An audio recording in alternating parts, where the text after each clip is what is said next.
Bonjour. Cette vidéo a été réalisée dans le cadre d'un mémoire de fin d'études en ostéopathie intitulé Capsulite rétractile et ostéopathie, de l'état de l'art à la création d'un guide pratique pour les praticiens.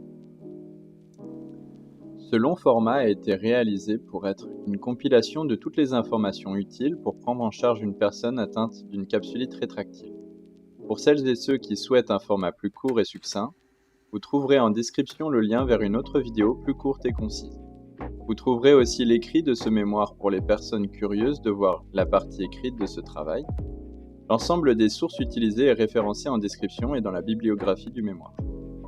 Elle a pour objectif de fournir une information claire et détaillée sur la capsulite rétractile, ses origines, ses mécanismes, ses symptômes, son diagnostic, ses traitements et l'approche ostéopathique qui peut être associée. Ce projet est le fruit de nombreuses heures de travail et représente l'aboutissement de plusieurs années d'études. Nous espérons que cette vidéo vous sera utile et enrichissante. Bon visionnage. La capsulite rétractile, également connue sous le nom d'épaule gelée, présente un impact significatif sur la qualité de vie des patients et sa nature potentiellement invalidante. Cette étude parle même de fardeau sociétal. La capsulite rétractile est une pathologie chronique touchant l'épaule, la rendant raide, inextensible et douloureuse. Son étiologie est inconnue, on sait seulement qu'elle peut être primaire ou secondaire à un trauma, comme par exemple avec une chute ou une chirurgie. Elle touche 2 à 5% de la population mondiale. Elle possède une incidence 4 fois plus élevée chez les femmes que chez les hommes. La pathologie se développe généralement entre 40 et 60 ans. Le facteur de risque le plus important est la présence d'un diabète de type 1 avec une prévalence de 59% et 76% après 45 ans. La présence d'autres pathologies comme des pathologies cardiaques, thyroïdiennes, maladies de Dupuytren, tendinopathie calcifiante ou encore radiculalgie d'origine cervicale peuvent favoriser l'apparition d'une capsulite rétractile secondaire. On remarque aussi que le bras non dominant est plus fréquemment touché. Depuis 1975 et la description de Reeves et al. De la capsulite rétractile, cette pathologie est décrite en 3 phases. La première phase de congélation est douloureuse, c'est une phase inflammatoire qui peut durer entre 10 à 36 semaines. Elle est caractérisée par une épaule douloureuse mais encore mobile. La douleur est inflammatoire et surtout insomniante. La seconde phase est la phase adhésive. Elle se produit entre 4 et 12 mois et est caractérisée par un enraidissement de l'articulation. L'épaule n'est pas forcément douloureuse mais s'enraidit et en général se retrouve, dite en écharpe, c'est-à-dire coude fléchi au corps avec une rotation interne de l'épaule. La troisième phase et dernière est la phase de résolution. Elle dure entre 12 à 42 mois et se traduit par un regain progressif des amplitudes de mouvement de l'épaule avec une diminution des douleurs. Seulement de plus en plus d'articles critiquent ce modèle. Les critiques portent sur la dernière phase, la temporalité où on observe des patients ayant toujours des limitations 7 ans après les premiers symptômes. La kinésiophobie. La kinésiophobie, c'est-à-dire la peur du mouvement, se manifeste souvent chez les patients atteints de capsulite rétractile. Cette peur découle d'une association inconsciente entre le mouvement de l'épaule et la douleur intense ressentie, notamment durant la phase inflammatoire de la pathologie. On pourrait alors parler d'algokinésiophobie. La douleur vive et contraignante à ce stade peut marquer profondément le patient, entraînant des mécanismes de défense parfois involontaires. Une étude a mis en évidence qu'une anesthésie générale pouvait permettre un gain de mobilité passive de l'épaule, révélant l'impact de la composante psychologique et défensive. Cependant, la crainte de reproduire la douleur peut persister même lorsque la capsulite évolue vers une phase de récupération. Pour contrer cette peur du mouvement, les traitements conventionnels reposent généralement sur une rééducation fonctionnelle progressive et active. La thérapie par exposition graduelle au mouvement est souvent privilégiée pour impliquer activement le patient, l'aider à reconstruire sa confiance envers son corps et à réduire l'appréhension liée à la douleur. Ces approches visent à désensibiliser progressivement le patient au mouvement douloureux. Cet aspect reste encore peu exploré dans la littérature scientifique, malgré son importance pour les thérapeutes manuels. Il est aujourd'hui établi que les principaux facteurs de risque d'un haut niveau de kinésiophobie incluent un déséquilibre postural, une douleur intense et une incapacité fonctionnelle.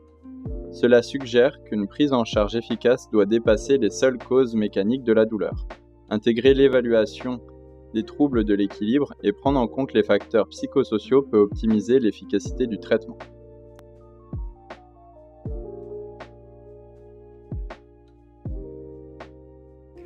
L'inflammation chronique de bas grade. Dans cette étude de 2017, il a été observé une concentration plus élevée d'alarmine dans les épaules souffrant de la capsulite rétractile par rapport à celles affectées par une instabilité de l'épaule. Les alarmines, molécules endogènes libérées suite à une infection ou une lésion tissulaire, signalent des dommages cellulaires. L'analyse des échantillons par immunohistochimie a permis d'identifier des alarmines telles que la protéine HMGB1, l'interleukine 33 et les protéines S100A8 et S100A9. Les résultats suggèrent un rôle crucial des alarmines dans la médiation de l'inflammation associée à cette pathologie. La théorie évolutive. La théorie évolutive suggère que l'homme utilise aujourd'hui beaucoup moins ses membres supérieurs qu'autrefois.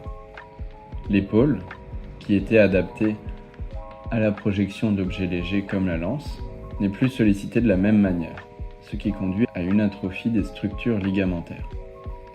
Ce manque d'utilisation peut entraîner une réorganisation neuroanatomique, source de douleur ou de syndrome de négligence. La peur de la douleur et la fragilité des tissus peu sollicités peuvent induire une réponse musculaire défensive, limitant davantage la mobilité de l'épaule. Cette restriction peut entraîner une hypoxie chronique, déclenchant un processus inflammatoire impliquant divers facteurs de transcription et de croissance, favorisant l'inflammation et la dégradation des tissus. Prolifération du tissu neuronal et angiogénèse. Une étude de 2012 examine la prolifération du tissu neurogène dans l'épaule gelée idiopathique, montrant une expression accrue des protéines neuronales par rapport à une rupture de la coiffe des rotateurs. Les chercheurs ont observé une augmentation de substances comme la substance P et le facteur de croissance nerveuse, NGF, liés à la douleur chronique et à l'inflammation. Cette surexpression pourrait expliquer l'hypersensibilité et la raideur de l'épaule. Le processus neuro-inflammatoire suggère que la capsulite rétractile inclut une composante neurogène associée à une néoangiogénèse. Le diagnostic est essentiellement clinique. Selon Alan Apley, conférencier et professeur en orthopédie, il faut observer, palper, bouger. Observer. À l'observation, on remarque que le bras du patient au repos est en adduction et rotation interne. Une légère atrophie du deltoïde et du supraépineux peut être présente. Palper. À la palpation, on note une sensibilité diffuse au niveau de l'articulation gléno-humérale, s'étendant vers le trapèze et la région interscapulaire, en raison d'une posture de protection adoptée pour limiter la douleur de l'épaule. Bouger. La rotation externe active comme passive est impossible. C'est un signe pathognomonique. Tous les autres mouvements de l'épaule sont limités. Toujours sur le plan clinique, le Coracoid Pain Test présente une sensibilité de 96% et une spécificité comprise entre 87 et 89%. Ce test consiste à évaluer l'intensité de la douleur à la palpation à l'aide d'une échelle visuelle analogique. Il est considéré positif si la douleur ressentie au niveau de la zone coracoïdienne dépasse de 3 points sur le VA celle des autres régions de l'épaule. L'imagerie joue aussi un rôle dans le diagnostic. Elle est utilisée pour éliminer les autres diagnostics éventuels. L'IRM est la seule méthode d'imagerie à montrer une corrélation avec l'examen clinique chez les patients souffrant de capsulite adhésive. Elle permet de détecter des anomalies telles que l'épaississement de la capsule articulaire, un épaississement du ligament coraco-huméral et son rehaussement après l'injection de gadolinium dans le récessus axillaire, ce qui est lié à une diminution de l'amplitude des mouvements et à la douleur. Au niveau des traitements médicamenteux, nous retrouvons les anti-inflammatoires non stéroïdiens, les corticoïdes oraux et les injections de glucocorticoïdes. Au niveau des traitements manuels, la kinésithérapie, avec des mobilisations sans douleur qui visent à respecter les limites du patient et à réduire l'appréhension du mouvement. Les mobilisations de haute intensité dépassant le seuil de douleur. Le travail en piscine permettant de réduire les contraintes articulaires et de faciliter les mouvements. Il y a également les injections intra-articulaires avec les glucocorticoïdes et l'acide hyaluronique, ainsi que les interventions chirurgicales, dans lesquelles nous retrouvons la mobilisation sous anesthésie générale. Il s'agit d'une mobilisation de l'épaule dans tous les plans pour briser d'éventuelles adhérences, parfois associées à une capsulodistension. La capsulodistension, il s'agit d'une injection de solution saline sous pression pour étirer la capsule articulaire et laver le liquide intra-articulaire. L'arthrolyse par arthroscopie, libération chirurgicale des adhérences entre la capsule articulaire et les structures ligamentaires ou musculaires. Malgré la diversité des traitements disponibles, leurs résultats sont souvent limités et temporaires. Cela a conduit au développement d'une approche minimaliste appelée négligence surveillée, qui consiste à rassurer le patient sur l'évolution naturelle de la pathologie tout en encourageant une activité physique adaptée. Une étude a montré des résultats prometteurs pour cette approche, mais elle n'était pas randomisée, et les thérapeutes avaient consigne de dépasser le seuil de la douleur, rendant les conclusions limitées. Les traitements conservateurs, en particulier les corticoïdes oraux et les injections de glucocorticoïdes, montrent les effets les plus satisfaisants à court terme, surtout lorsqu'ils sont combinés à un programme de kinésithérapie. Cependant, la kinésithérapie seule n'est souvent pas suffisante pour garantir une amélioration durable. Les infiltrations guidées par échographie sont considérées comme peu utiles. Une thérapie manuelle intensive sur 3 mois peut être envisagée dans les cas résistants, à condition qu'elle soit bien tolérée. Concernant les interventions chirurgicales, la mobilisation sous anesthésie générale donne des résultats limités lorsqu'elle est réalisée seule. Associée à une capsulodistension, elle peut avoir un intérêt pour briser les adhérences. En revanche, les résultats de la capsulodistension isolée et de l'arthrolyse par arthroscopie sont souvent décevants, avec un risque de complications. En résumé, la prise en charge de la capsulite rétractile reste complexe, sans solution universelle. Elle nécessite une approche individualisée, tenant compte de la tolérance du patient à la douleur et de la phase d'évolution de la pathologie. Le manque de consensus et de traitement fiable de la capsulite rétractile a mené à plusieurs études sur l'effet de l'ostéopathie. Certains ostéopathes ont même réalisé des protocoles de traitement face à la capsulite rétractile en se basant sur leur expérience clinique. Neil Asher est un de ces ostéopathes. Il préconise une suite de points de compression et de ponçage des muscles de l'épaule. D'autres techniques ont été étudiées au sein d'études scientifiques. La plupart des résultats sont encourageants. Plusieurs techniques ont été testées. On retrouve notamment des techniques myotensives, des techniques de point trigger, des manœuvres de Spencer ainsi que des techniques viscérales. Ces études montrent qu'une technique ostéopathique peut augmenter l'amplitude articulaire. D'autres techniques ont été expérimentées. Comme sous la forme d'études de cas, bien qu'intéressantes, elles sont peu représentatives. Nous allons à présent passer en revue les différents traitements qui apparaissent pertinents, soit d'après la littérature, soit sur la base de leur plausibilité physiologique. L'approche recommandée est une progression allant des techniques passives vers les techniques actives. Pour chaque méthode, nous en exposerons les principes, nous les détaillerons et nous justifierons leur intérêt. Les techniques abordées incluront notamment les techniques des points trigger, les techniques myotensives, ainsi que la méthode de Spencer. D'abord, nous allons voir les principes des points trigger et des techniques myotensives, puis voir leur application pour chaque muscle de l'épaule. Comment réaliser un trigger ? Localiser précisément le point irradiant. Appliquer une pression maintenue jusqu'à ce que le patient ressente une gêne.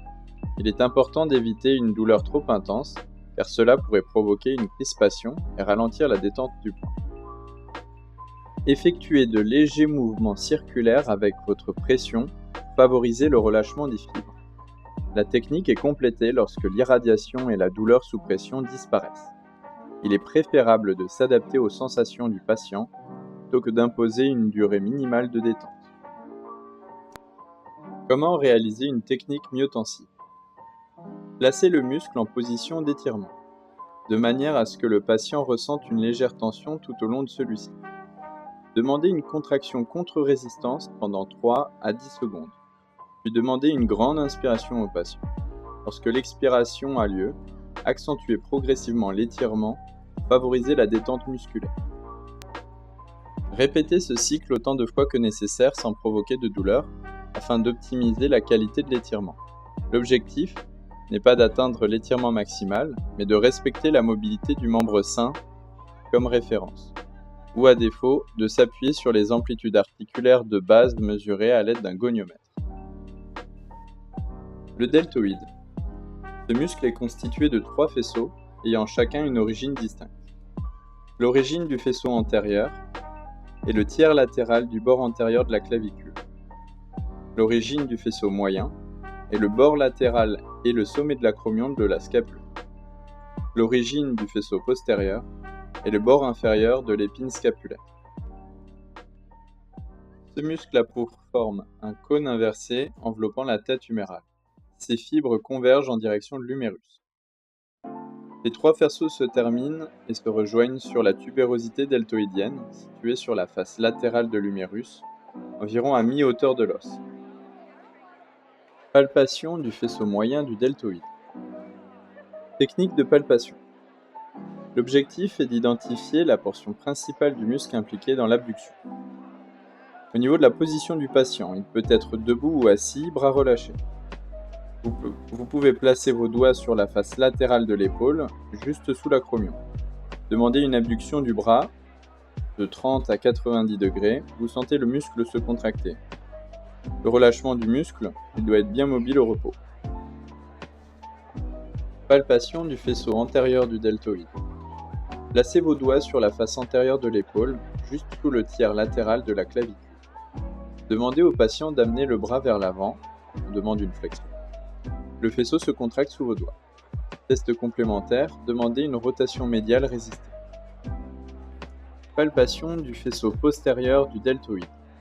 Placez vos doigts sur la partie postérieure de l'épaule, juste sous l'épine de la scapule. Demandez une extension du bras vers l'arrière. On remarque une contraction du faisceau sous vos doigts. Demandez une rotation latérale résistée pour mieux sentir son implication. Palpation de la tubérosité deltoïdienne. L'objectif est d'identifier la terminaison du muscle sur l'humérus. Suivez les fibres du deltoïde en descendant le long du bras. Repérez une zone légèrement rugueuse sur la face latérale de l'humérus. Il s'agit de la tubérosité. Comment irradier le trigger? Les fibres les plus antérieures du deltoïde irradient sur la partie antérolatérale. Les postérieures irradient sur la partie postérieure du muscle, et les fibres moyennes diffusent la douleur à l'appui localement sous celle-ci. Palpation des triggers. Débutez de la partie proximale du muscle et cherchez profondément dans les fibres musculaires à l'aide d'une palpation unidigitale.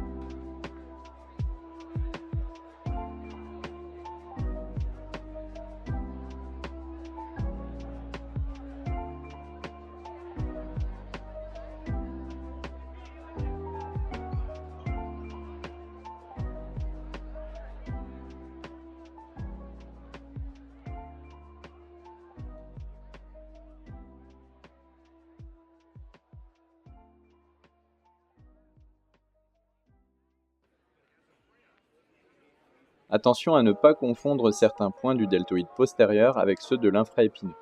L'irradiation n'est pas la même. L'infraépineux. Le muscle infraépineux est un muscle de la ceinture scapulaire appartenant au groupe des muscles postérieurs de l'épaule. Il est situé dans la fosse infraépineuse de la scapula, sous l'épine de l'omoplate, d'où il tire son nom. L'origine du muscle. Il prend naissance sur la fosse infraépineuse de la scapula, les fascias profonds et superficiels qui recouvrent la fosse, le bord latéral de la scapula. C'est un muscle triangulaire et aplati, dirigé en oblique vers le haut et latéralement. Il passe sous l'acromion et sous le ligament coraco-acromial. La terminaison du muscle. Il s'insère sur la face postérieure du tubercule majeur de l'humérus. Il se termine également sur la capsule articulaire de l'épaule. Procédure de palpation. Il faut avant tout localiser la scapula. Palpez l'épine de la scapula, une proéminence osseuse horizontale en haut du dos. Tout ce qui est en dessous correspond à la fosse infraépineuse, où se situe le muscle infraépineux. Il faut ensuite délimiter le muscle. Il s'étend de l'épine scapulaire jusqu'à la capsule de l'articulation de l'épaule. Sa terminaison se fait sur la face moyenne du tubercule majeur de l'humérus. Pour palper le muscle, placez 2 ou 3 doigts sur la fosse infraépineuse, sous l'épine scapulaire. Appliquez une légère pression et progressive pour évaluer la texture musculaire. Vous pouvez demander une rotation latérale de l'humérus afin de sentir la contraction du muscle. Comment irradie le trigger? Les triggers du muscle infraépineux provoquent une douleur profonde dans la partie antérieure de l'épaule. Certains points peuvent également irradier au niveau du bord médial de la scapula. Où peut-on palper les triggers? À partir de l'épine de la scapula, balayez vers le bas dans un premier temps à la recherche de points de densité. Délimitez la recherche des points jusqu'au petit rond et grand rond vers le bas.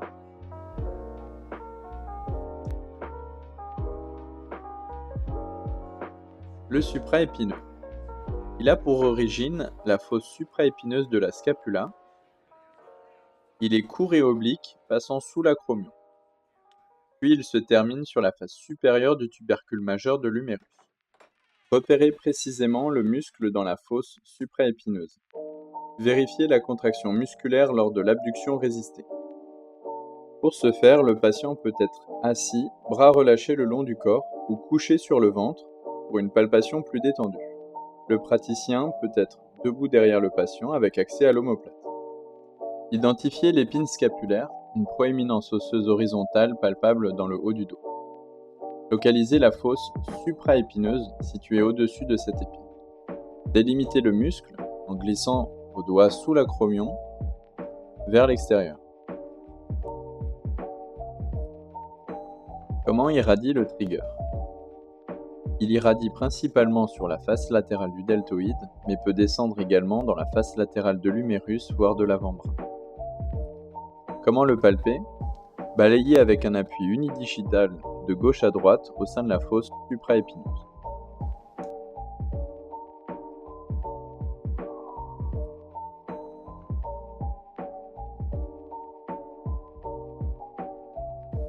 Le subscapulaire. Il a pour origine la fosse subscapulaire. Il se projette en avant de l'articulation scapulo-humérale et se termine au niveau du tubercule mineur de l'humérus. Pour palper ce muscle, il vous suffit de placer le bras du patient en abduction légère à environ 45 degrés. Vous pouvez ensuite glisser vos doigts dans l'aisselle et dirigez-les vers la face antérieure de la scapula. Palpez ensuite en profondeur, vous sentez la masse charnue du subscapulaire. Pour faciliter la palpation, vous pouvez également demander une rotation médiale de l'humérus. Lorsque l'on palpe le trigger, celui-ci peut irradier sur la face postérieure de l'épaule, la face médiale du bras ou encore sur la face postérieure de l'avant-bras. À partir de la procédure de palpation, longez la face antérieure palpable du subscapulaire à la recherche d'une tension musculaire similaire à une corde.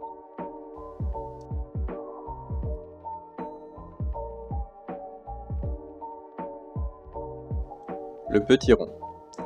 Il a pour origine le bord latéral de la scapula sur sa moitié supérieure. Il est oblique vers le haut et l'extérieur sous l'infraépineux et il se termine sur la face inférieure du tubercule majeur de l'humérus. Pour palper ce muscle, il vous suffira de faire la procédure de palpe de l'infraépineux, puis de placer 3 doigts sur le bord latéral de la scapula en dessous de ce même muscle. Appliquez une pression modérée et progressive. Sentez une masse musculaire allongée et étroite sous vos doigts.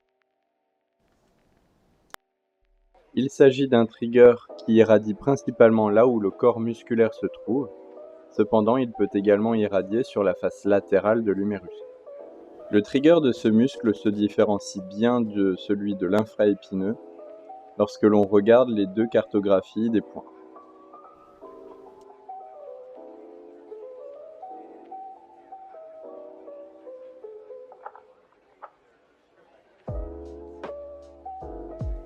Le grand rond. Il a pour origine le bord latéral de la scapula sur son tiers inférieur. Il est oblique vers le haut et l'extérieur sous l'aisselle et il se termine sur la crête du tubercule mineur de l'humérus. Afin de rechercher ce muscle à la palpation, vous pouvez demander au patient de se mettre assis sur la table, une main au niveau des hanches, et demandez-lui de pousser avec son coude vers l'arrière. En plaçant vos doigts au niveau du bord inférieur de la scapula, vous pouvez ainsi sentir une contraction d'un muscle rond. Ce trigger irradie principalement sur la face postérolatérale du deltoïde, une partie sur la face latérale de l'humérus et une partie au niveau postérieur de l'avant-bras. Le plus simple, pour ne pas confondre ce trigger avec celui d'un grand dorsal, est de commencer la recherche à son origine puis de s'éloigner en demandant des contractés relâchés contre résistance, tout en longeant ce muscle en forme de ruban aplati. Le grand dorsal. Ce muscle a pour origine les processus épineux de T7 à L5, la crête sacrée et la crête iliaque, les côtes 9 à 12 et le fascia thoracolombaire. Il remonte en éventail vers l'aisselle pour se terminer sur la crête du tubercule mineur de l'humérus. Afin de palper ce muscle, vous pouvez commencer par vous placer au niveau de la crête iliaque, au niveau de la base du grand dorsal. Avec des jeux d'extension de l'épaule, vous pouvez sentir une contraction et remonter ainsi le long des fibres musculaires jusqu'à atteindre la crête du tubercule mineur de l'humérus. Au niveau de la position du patient, celui-ci peut être allongé sur le côté ou assis. Ce trigger irradie principalement au niveau de l'angle inféromédial de la scapula. Il peut également se diriger le long de l'infraépineux et longer la partie médiale du bras ainsi que de l'avant-bras pour se terminer au niveau des 2 derniers doigts de la main. Lors de la recherche des triggers, il est préférable de commencer par la palpation des fibres les plus externes afin de mieux isoler la palpation du grand dorsal. Plus on se rapproche du tronc, plus l'on risque de confondre cette recherche avec d'autres points.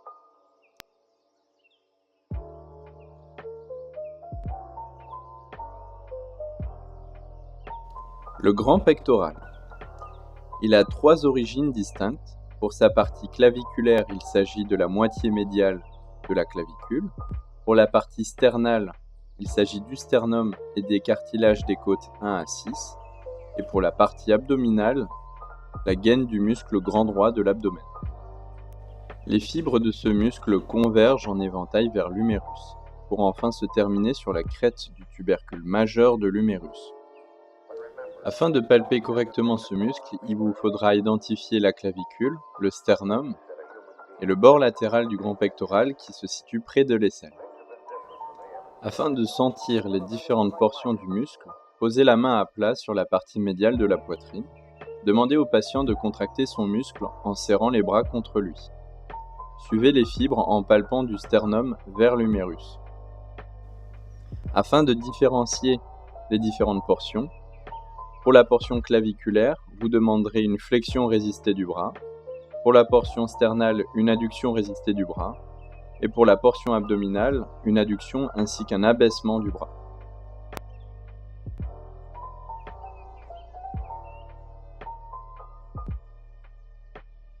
Chacun des chefs du grand pectoral irradie au niveau d'une région bien précise. Pour la portion claviculaire, elle irradie localement au niveau de la face antérieure du deltoïde.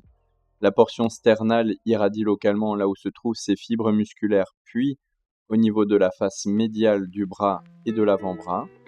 La portion inférieure, dite abdominale, irradie localement où elle se situe et très proche du sternum. Afin de palper correctement les triggers, veillez à bien différencier chaque faisceau et à bien spécifier à l'aide d'un appui unidigital, voire bidigital quand c'est possible.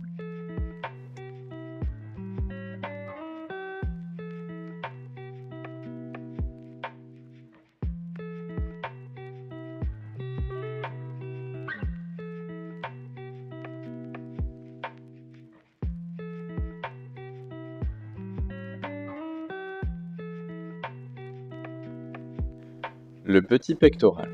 Il a pour origine les côtes 3, 4 et 5 près des cartilages costaux. Il est oblique vers le haut et l'extérieur sous le grand pectoral et il se termine au niveau du processus coracoïde de la scapula. Afin de palper ce muscle, trouvez le processus coracoïde.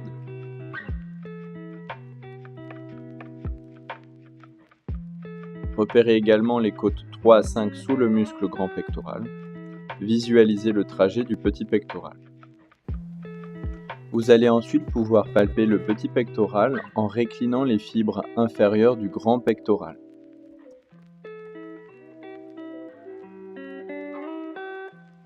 Ce trigger irradie essentiellement sur la face antérieure du deltoïde, mais peut également irradier au niveau de la localisation du grand pectoral, sur la face médiale du bras et de l'avant-bras jusqu'aux 2 derniers doigts de la main.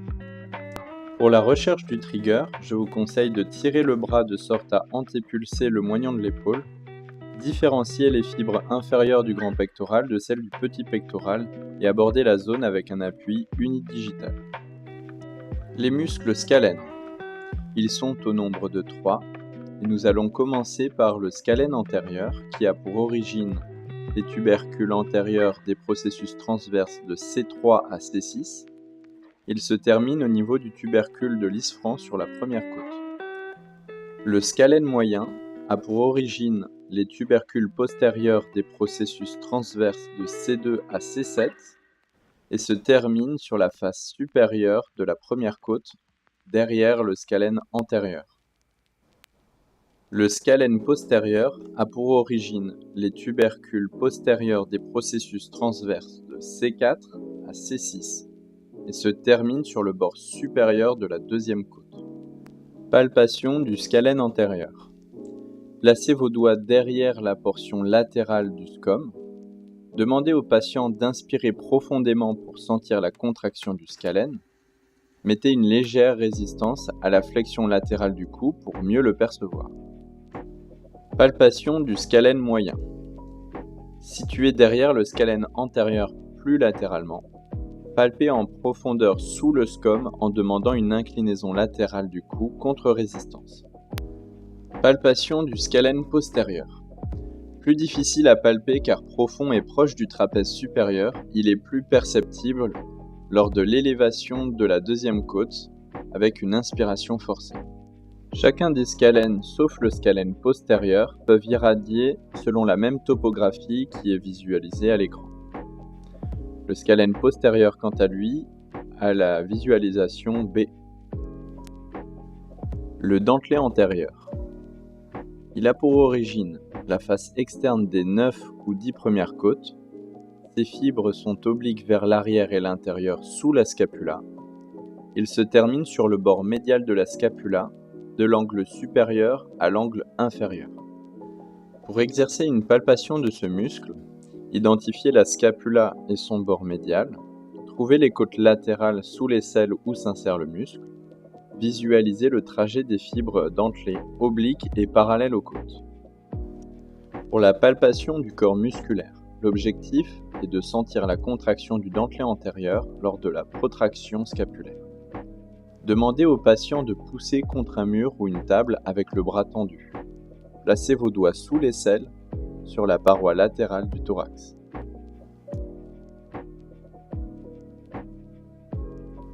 Le trigger irradie principalement au niveau de la face latérale du thorax. On pourrait également retrouver une irradiation au niveau de l'angle inféromédial de la scapula. Pour chercher le trigger, à l'aide d'un appui unidigital et à partir des côtes concernées, cherchez une densité punctiforme en regard de l'origine du corps musculaire. Le coracobrachial. Il a pour origine le processus coracoïde de la scapula. Il descend obliquement le long de l'humérus sous le biceps brachial, pour se terminer sur la face médiale de l'humérus à mi-hauteur. Afin de palper ce muscle, trouvez le processus coracoïde en palpant sous la clavicule en avant de l'épaule, repérez le biceps brachial qui recouvre le coracobrachial, visualisez son trajet sous le biceps le long de l'humérus. Pour palper ce muscle, placez vos doigts sous le bord médial du biceps près de l'humérus, demandez au patient de fléchir légèrement l'épaule contre résistance. Sentez un muscle fin et allongé se contracter sous vos doigts.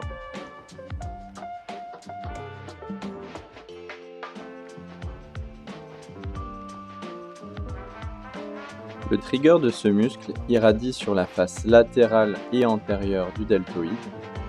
Il irradie également sur la face postérieure du bras et la face postérieure de l'avant-bras ainsi que la face postérieure de la main. Pour la recherche du trigger, je vous conseille de tracter le bras de sorte à antépulser le moignon de l'épaule afin de mettre en évidence ce muscle fusiforme.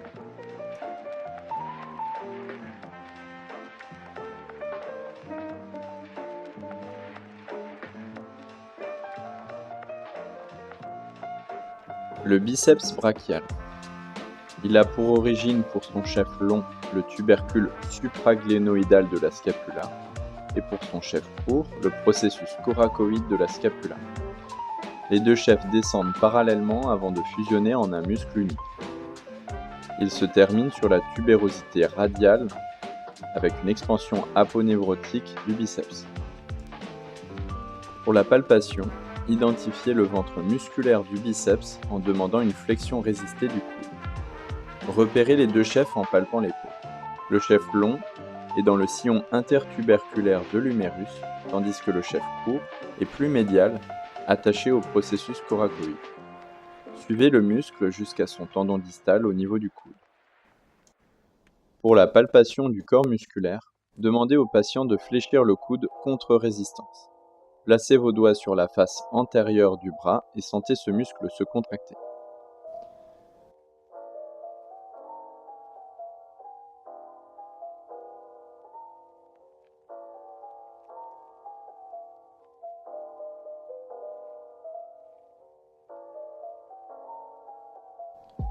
Le trigger du biceps irradie principalement au niveau de sa localisation.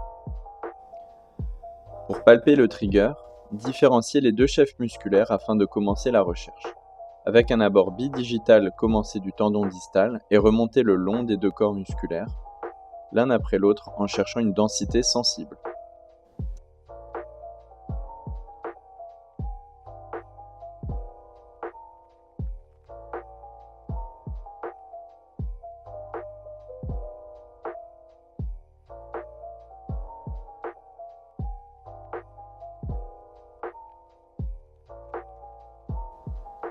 Le triceps brachial. L'origine du chef long est le tubercule infraglénoïdal de la scapula. L'origine du chef latéral, la face postérieure de l'humérus, au-dessus du sillon du nerf radial. Le chef médial, la face postérieure de l'humérus, en dessous du sillon du nerf radial. Les trois chefs fusionnent en un tendon commun puissant et se terminent au niveau de l'olécrane de l'ulna. Palpation des trois chefs du triceps. Demandez au patient d'étendre le coude contre résistance. Placez vos doigts sur la face postérieure du bras et sentez le muscle se contracter. Distinguez les trois chefs en fonction de leur localisation. Le chef long ressenti près de l'aisselle, le chef latéral ressenti sur la face externe du bras, le chef médial ressenti plus bas, proche du coude. L'irradiation des trois chefs du triceps est visible à l'écran. Afin de palper les triggers du chef long, partir de son insertion sur la scapula et chercher dans le corps musculaire à l'aide d'un abord bidigital une densité sensible.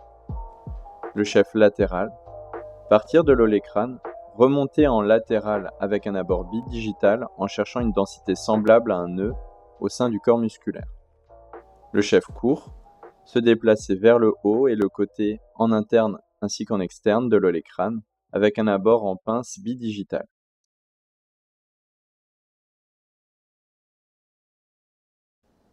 Les techniques de Spencer sont une série de mobilisations articulaires spécifiques destinées à améliorer la mobilité de l'épaule. Elles ont été développées par Charles H. Spencer, un ostéopathe américain, et sont principalement utilisées pour traiter les dysfonctions de l'articulation gléno-humérale. Elles consistent en 7 à 8 mouvements codifiés, exécutés de manière passive ou active, visant à restaurer l'amplitude articulaire, réduire les adhérences et améliorer la circulation locale. Lors de l'exécution des techniques, on combine des contractions myotensives dans des axes précis avec une compression ou une décompression articulaire, afin de cibler de manière plus approfondie les structures musculo-ligamentaires de l'articulation gléno-humérale. Voici les 7 ou 8 étapes des techniques de Spencer. La première est celle de la flexion-extension, où on mobilise l'épaule en flexion puis en extension. L'objectif est d'améliorer la souplesse de la capsule antérieure et postérieure de l'articulation. La deuxième technique est celle d'extension-flexion, l'inverse de la première phase pour équilibrer le mouvement. Puis, la circonduction avec compression. Il s'agit d'un mouvement circulaire de l'utérus avec une pression douce sur la tête humérale. L'objectif est d'assouplir la capsule articulaire et améliorer la circulation. Puis nous avons la circonduction avec traction, le même mouvement circulaire mais avec une traction pour ouvrir l'espace articulaire. L'objectif est de libérer les adhérences intra-articulaires. Ensuite, nous avons l'abduction-adduction, mobilisation en abduction et en adduction. Objectif, améliorer la mobilité du deltoïde, du supraépineux et des pectoraux. Nous avons ensuite les rotations externes et internes. Il s'agit de rotation externe puis rotation interne. L'objectif est le travail sur la coiffe des rotateurs et les ligaments capsulaires. Ensuite, il y a le glissement postéro-antérieur. Il s'agit d'un mouvement de translation de la tête humérale vers l'avant et l'arrière. L'objectif est de détendre la capsule articulaire et stimuler la circulation synoviale. Enfin, nous retrouvons l'étirement et le pompage. Il s'agit d'un étirement passif de l'épaule qui peut être ajouté pour finaliser la technique. Ces techniques actives jouent un rôle clé dans la réhabilitation de la mobilité fonctionnelle et la réduction des tensions musculaires.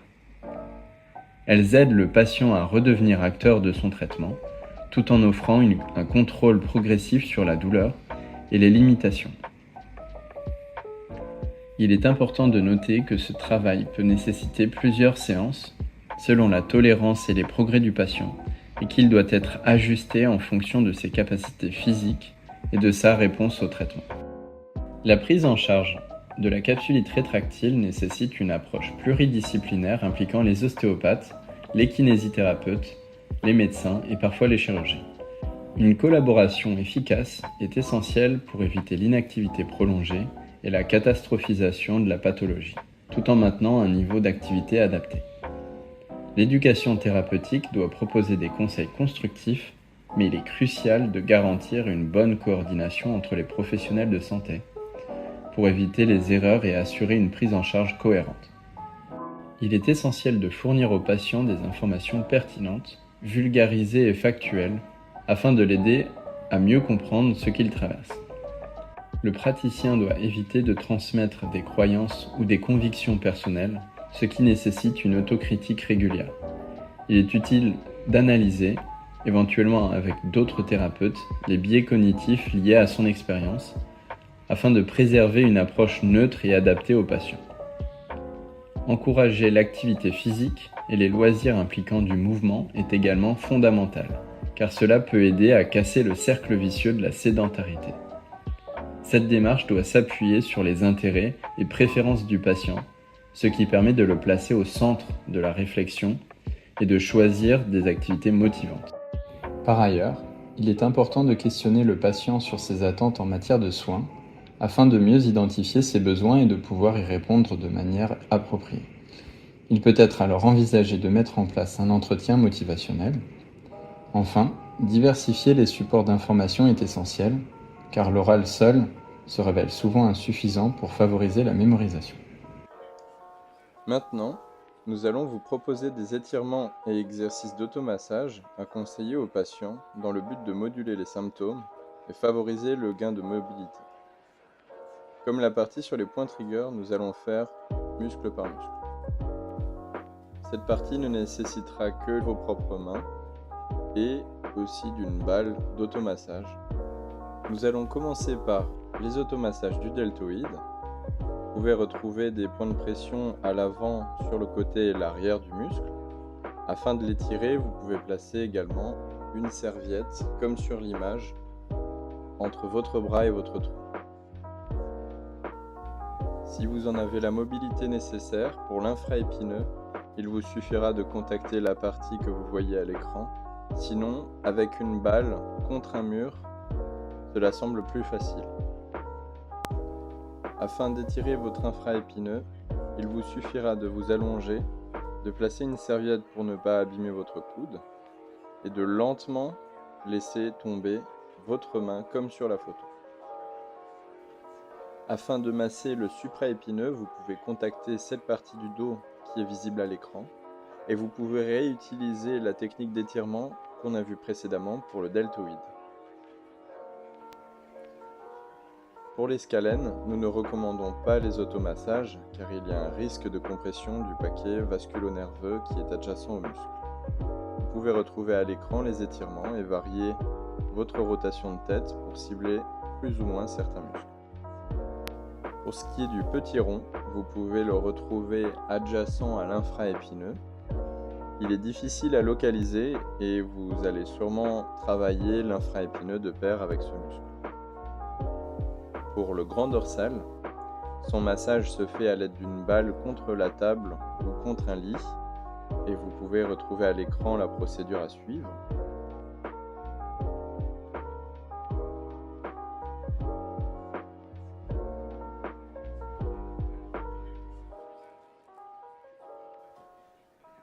Pour le grand rond, vous pouvez retrouver une position similaire au massage du grand dorsal. Il se situe juste un peu plus haut. Attention encore une fois à la mise en place de la balle et à bien repérer l'endroit à venir masser. Pour ce qui est du subscapulaire, le plus intéressant reste de venir le masser au plus profond de votre aisselle et de venir l'étirer toujours à l'aide d'une serviette collée au tronc, coude au tronc également au-dessus de la serviette et chercher une rotation externe de l'épaule atteinte. Le coracobrachial, venez chercher le muscle derrière le biceps avec votre pouce et cherchez à l'étirer en adoptant la position de la personne que vous voyez à l'écran. Pour les automassages du dentelé antérieur, attention à ne pas trop comprimer les côtes, que ce soit avec vos doigts ou avec une balle. L'étirement du dentelé antérieur n'est pas évident à venir rechercher. Vous pouvez vous asseoir, tourner votre tronc d'un côté, bloquer votre bras comme à l'écran et chercher une rotation contraire afin d'étirer profondément le muscle. Pour l'automassage du petit pectoral, vous pouvez le réaliser à l'aide d'une balle et vous mettre contre un mur en massant et en changeant de position de haut en bas ou de gauche à droite. Afin de venir l'étirer, vous pouvez chercher dans un cadre de porte la position que vous verrez à l'écran. Pour le triceps brachial, vous avez le choix de chercher le massage avec vos doigts ou la balle et à étirer ce muscle si votre mobilité le permet. Pour le biceps brachial, le plus simple reste de le masser à l'aide de vos doigts et de chercher à l'étirer comme sur l'écran. La thérapie miroir. On utilise un miroir que l'on place au milieu de son corps de façon à cacher votre bras atteint et à bien voir votre bras sain dans le miroir. Quand vous bougez votre bras sain, vous regardez votre reflet dans le miroir. Ce reflet donne l'illusion que votre bras douloureux bouge normalement sans douleur. Le cerveau qui voit ce mouvement sans douleur grâce au miroir va se reprogrammer petit à petit. Il va comprendre qu'il est possible de bouger sans que ça fasse mal. Et cela peut t'aider à réduire la douleur et améliorer la mobilité de ton épaule atteinte. La visualisation mentale, aussi appelée imagerie motrice, consiste à imaginer mentalement un mouvement sans le faire réellement avec son corps. Par exemple, vous pouvez vous imaginer en train de lever le bras, de lancer une balle ou de tendre le bras pour attraper un objet sans bouger physiquement. Concentrez-vous sur ce que vous ressentiriez si vous réalisiez réellement ce geste les muscles qui se contractent, l'articulation qui se mobilise, les sensations dans le bras. À quoi cela sert-il? Lorsque vous faites cet exercice, votre cerveau s'active presque comme si vous réalisiez réellement le mouvement. C'est une forme d'entraînement cérébral pour le mouvement. Cela permet d'entretenir les connexions neuronales liées au mouvement même si vous ne pouvez pas bouger, de réduire la douleur en désensibilisant le cerveau, de préparer votre corps à retrouver le mouvement réel. Voilà, nous espérons que la vidéo vous a plu. Si vous êtes curieux sur notre travail, n'hésitez pas à aller voir les autres contenus disponibles en description comme l'écrit du mémoire, la bibliographie ou la seconde vidéo disponible plus courte et concise. Un grand merci d'avoir visionné cette vidéo. Au revoir.